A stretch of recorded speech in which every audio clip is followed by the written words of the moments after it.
كانوا قليلا من الليل ما يهجعون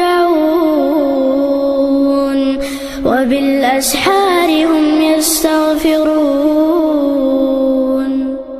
Kalau kita dalam kondisi mandi wajib terus kita buang angin atau buang air kecil, apakah setiap mandi wajib kita wajib wudhu lagi, Ustaz?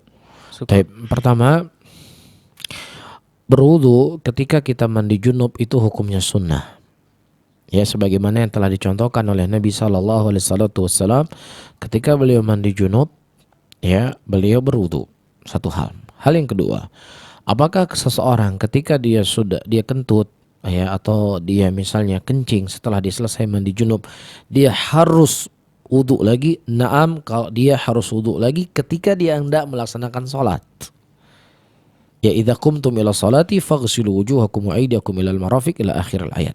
Ketika seseorang hendak menunaikan sholat, maka wajib dia mencuci tangannya, mencuci wajahnya, dan seterusnya dari anggota-anggota wudu.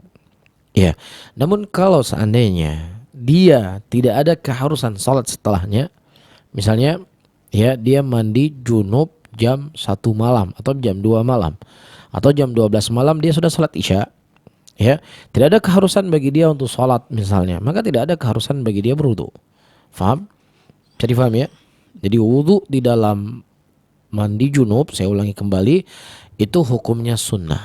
Tidaklah itu merupakan syarat sahnya mandi junub. Ya, kalau seandainya dia keluar kencing lagi setelah dia sempurna dari mandi junubnya, dia wajib berwudu kalau seandainya dia ingin melaksanakan salat. Tapi kalau dia tidak ada waktu salat yang harus dia lakukan, maka tidak ada keharusan bagi dia untuk berwudu.